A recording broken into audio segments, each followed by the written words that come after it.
Third phase of moon. Third. A large chamber, never before observed, has been discovered in the Great Pyramid of Giza. Blake Cousins, Third Phase Moon. Welcome back, everybody, from around the world. Now, listen to this. The previously unknown space was announced Thursday by an international team of researchers who use comic ray detectors to discern the presence of what they call a big void inside the pyramid structure as part of a scan of the pyramids, a new project. The void lies just above the Grand Gallery's passageway that leads to the King's Chamber within the massive monument and appears to be over 100 feet long. There are currently just 3 known chambers within the pyramid, an apparently unfinished room beneath the bedrock, and the King and Queen's chambers which lie deep within the pyramid itself. The discovery comes thanks to a curious marriage of particle physics and archaeology because X-rays, radar, and other techniques aren't particularly well suited for penetrating layers of dense rock. Now, researchers turn to a more exotic form of radiation. They're called muons. Subatomic particles created when high-energy cosmic rays interact with the upper atmosphere. Muons rain down on Earth in droves. There are hundreds passing through you every second. The particles are energetic enough to travel long distances and heavy enough to penetrate solid objects, such as more than 2 million limestone blocks that make up the Great Pyramid itself. The researchers refrain from making any guesses as to what their discovery could mean. However, they can't even say for sure yet whether their find is one large chamber or several smaller ones. The Cairo University professor of engineering, Hanal Halal, says this: "When we're working, we provide facts. We're not trying to make up any interpretations." What are they covering up? The sheer size of the void that Scans Pyramids teams found indicates that it's something more than an architectural irregularity. They've collected so much convincing data that their conclusion reaches the 5 sigma confidence level. A particle physicist uses this to ascertain the existence of a new particle. The new data is enough to sway Lehner, who remained agnostic about their findings in the past but agrees that they've certainly found something significant this time. Now, the void covers an area of more than 100 feet and is similar in dimension to the Grand Gallery it lies above. They haven't been able to give any details beyond that, although aside from placing it anywhere between around 160 and 230 feet above ground. It could be either slanted or horizontal. There's no data right now as to how high it might be. While speculation about the void's purpose is scant, it could be what's known as a relieving chamber stacked above the King's Chamber inside the pyramid. Are 5 additional chambers probably meant to reduce the weight pressing down on the roof of the chamber to prevent it from collapsing. A similar concept could have been used above the Grand Gallery. Regardless of what it may be, we probably won't know for sure. While permission for destructive exploration of the pyramid is extremely hard to obtain, and other imaging techniques aren't any better at peering through the thick stone, but allowing the muon detectors to run for a longer time would grant better resolution images of this void. But they're only so precise. Details about the exact dimensions of the void, to say nothing of possible objects within it, are unlikely. Is this a secret chamber for a mass archive of ancient relics from over 10,000 years ago? What is in that void? We gotta find out. Archaeologists are still divided on how exactly the Egyptians were able to transport millions of stone blocks, some weighing more than 50 tons, from quarries to building site and maneuver them into place. A millennia later, we're still trying to catch up with them. Now, the void within the pyramid is the new news for the day. What's within that void? Right now, the images are pretty blurry, but this muon detector setup is looking pretty promising and revealing some secrets. I want to get your comments below. What is in the void, people? Blake Cousins. And if you've captured anything amazing, submit it to us right here at Third Phase Moon. My email is in the contact description below. Keep your eyes on the skies, everybody. We're not alone. Was found recently that's said to be over 3,700 years old and dating back to the 13th dynasty. The head of the Egyptian antiquity, Mohammed Afifi, revealed that the pyramid was discovered 40 miles south of Cairo. All that remains is the inner structure of the pyramid, including a corridor and other remains, including blocks showing the interior design of the pyramid and the remnants of a causeway. Now, there have been countless theories on how the pyramids were constructed, from slave labor to floating blocks using sound and even water, and the speculation that extraterrestrials may have had a hand in helping out the humans construct these monumental creations. But a new theory has emerged. One that can't account for every mystery that comes with the pyramid and how it was constructed. A theory so simple that archaeologists simply overlooked it. The theory states, in its most basic form, that the pyramids are not full pyramids but are in fact built over the top of pre-existing earth mounds. So what makes this theory better than any other? Well, it's the ability to answer these questions that we've had about the pyramid. Like, first off, when you enter inside the pyramid through the tunnel of Al-Mahmud, created in the year 1819 AD, you'll notice something that very few people pay attention to, and the fact that even Eric von Däniken made a note of this but was unable to put two and two together. Now, if you look at this pyramid closely from within, it looks like you're climbing straight into a direct rock attached to the earth. It's not cut into square blocks or any other shape. As a matter of fact, it appears to be pure earth.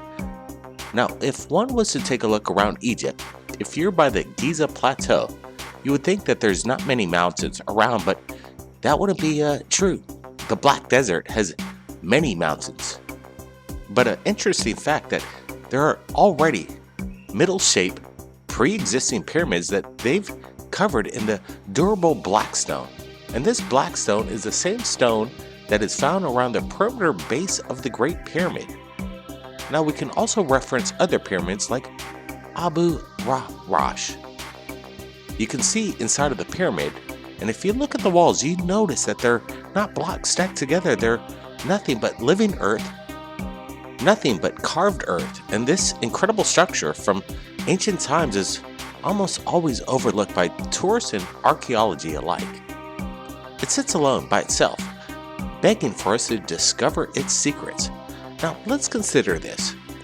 If you had an already existing mound and you could cut out the inside of it into blocks, then reposition the same blocks to help case the outside of the pyramid, it would save you time, hours, and our pyramid would almost already be completed. So this is where it gets kind of crazy. So when you give a time frame of the Great Pyramid being built within 20 years, well, this one theory that actually is able to answer the question, because most of the pyramids would have already been built by Earth itself, and were simply, in its case, 20 years, definitely plausible in the theory. And there's speculation that these pyramids were built from top down, which doesn't make any sense, but it does appear already being built on a pre-existing earth mound. Just take a look at some of these other pyramids found in Egypt. If you're wondering about the correlation with Ryan's Belt, well, the problem with that is that the same correlation can be found numerous of times. The Black Desert, where middle-shaped mountains exist. Well, consider how much easier it would be if we didn't have to lift the blocks up the pyramid, creating a big ramp or levelers, pulleys, or any of that stuff, because the blocks are already on top. You simply cut them out of the middle and repurpose them on the outside. And then there's an argument that the Great Pyramid is in the exact center of Earth, the landmass. Well, unfortunately, this common misconception has been calculated, and the exact center of Earth's landmass is not the Great Pyramid. Unfortunately, in fact, it's about 1,000 miles away. the exact center of Earth, the landmass, which today lies directly in the country of Turkey. Well, let me know, do you think, did the ancient Egyptians build their incredible monuments on top of pre-existing mounds? Does this new theory change the history books? The ancient pyramids in Egypt have been standing for an estimated 4,500 years, which makes them relics of a time long past with little to no information directly passed down from that culture available today. Part of the reason for our ignorance of what made the Egyptian people so great is that the Library of Alexandria, not only the largest repository of scrolls and books available in Egypt at the time, but what was estimated to be the largest collection of written information in one place in history. Furthermore, no one really knows who burned down the Great Library. There only exist various theories and guesses. The most common suspect in modern teachings of history is that it was Julius Caesar himself who had started the fires, but other scholars place the blame on other figures in history such as Edward Gibbons, a bishop to Gregory, with all the accusers themselves having problems with the accused, either personally or as a matter of religion, which makes the accusations questionable at best. Unfortunately, there is little to no chance that in the modern age we'll be able to fully unearth the details about the burning and overall loss of the Library of Alexandria. It is because of all the loss of literature that the modern day scientists have no idea why thermal scans are showing of what appears to be a heat image from deep inside the ancient limestone structure of the Egyptian pyramids. As you can see in this image, there are red heat signatures coming from somewhere inside of the pyramid in the form of heating various bricks in the rows. Unfortunately, it isn't easy to gain access to inside any of these pyramids, even if it was for the pursuit of knowledge.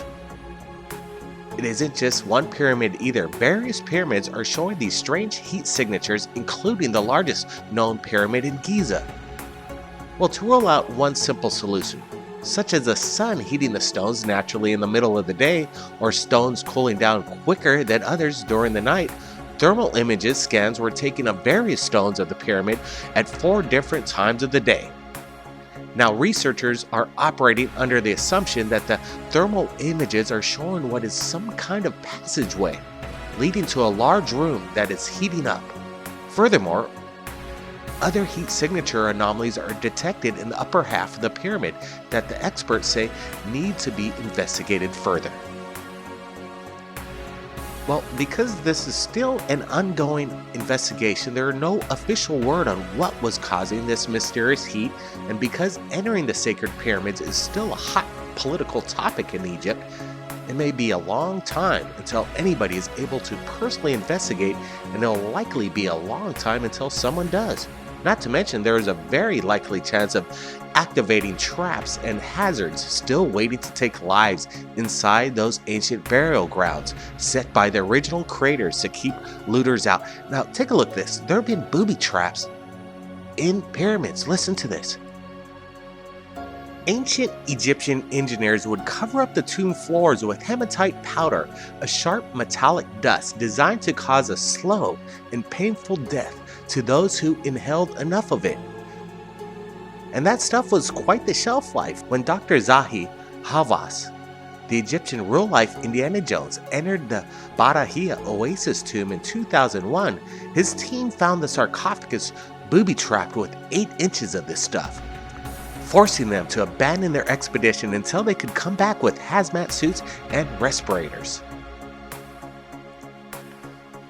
While it's fair to say there are probably no real mummy curses, although we don't know, it is legend that has been one of the most effective anti-Tomb Raider devices ever designed. And that legend got a huge boost when many members of the Howard Carter's 1923 King Tut expedition subsequently died from unusual causes. Another deterrent are labyrinths. With false rooms, secret doors, and miles of mazes, a prospective Tomb Raider was likely to get lost forever. Now get this, the Chinese did not mess around. While exploring Emperor King Shi Huang's tomb, they discovered numerous pressure plate crossbow traps carefully coated with a preservative called chromate, probably still working 2,000 years later. This is straight out of Indiana Jones. Ufologists around the world are claiming that pyramids throughout the planet are all showing anomalies of heat signatures. They believe that this could be a sign of upcoming events. Are these heat signatures trying to tell us, warn us about an upcoming event? Well, with the ongoing plan to discover new tombs and hidden burial chambers, the project uses thermal imaging technology on the pyramid, which found mysterious heat spots on the monuments. At the lower level of the Cheops Great Pyramid, they found an area of neighboring blocks that had a heat temperature gap far greater than would normally be expected for adjacent stones made with different qualities of limestone.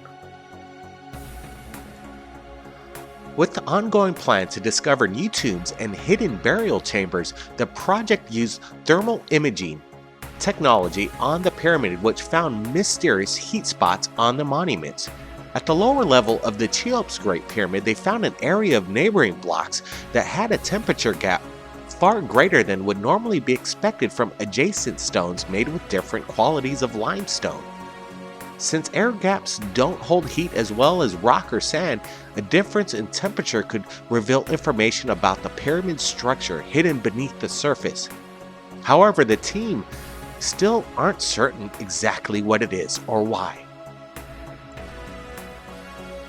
I want to get your opinions from around the world, people. Leave your comments below. What is happening in Egypt and all around the world in regards to these pyramids showcasing anomalous heat signatures? Why now? What is the cause? Is this some kind of sign? Again, I want to hear your comments below because I got a feeling you've got some opinions. And if you've got something that you want to share, something exciting, did you capture a UFO on video? Reach out to us at Third Phase of Moon. My email is in the contact info below in the description. And don't forget, we're going to be holding our Friday night radio show. That's right, Friday night radio show and Monday.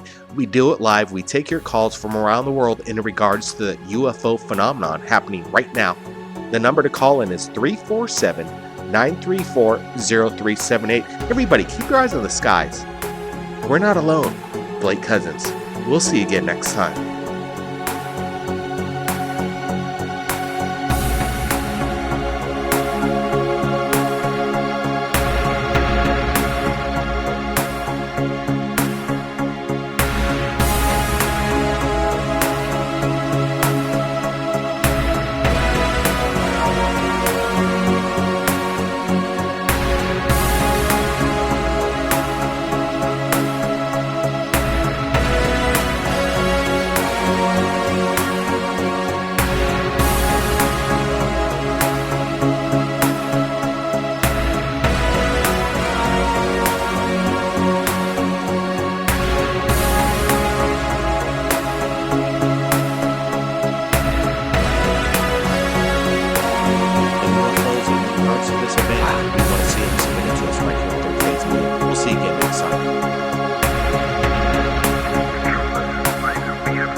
By popular demand, Paul Baird is back with his third album, Third Phase of Moon, The Strangest Things.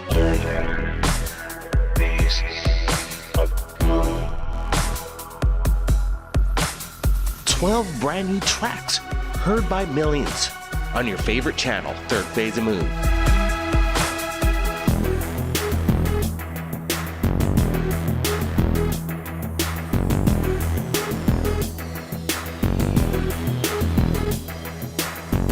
Available on iTunes, Amazon, and music streaming services.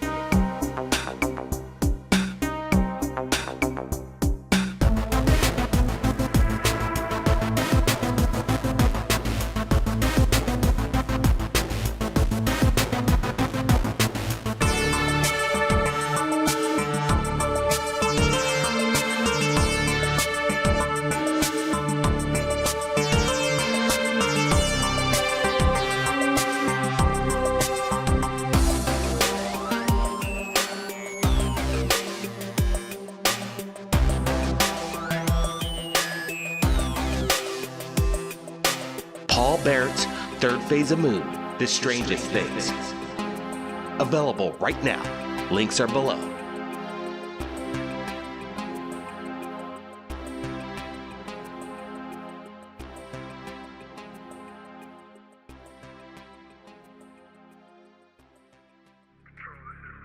We have a situation here. Control?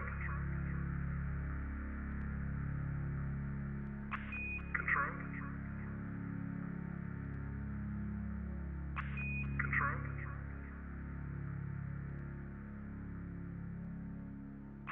Control? Keep your eyes on the skies. We're not alone.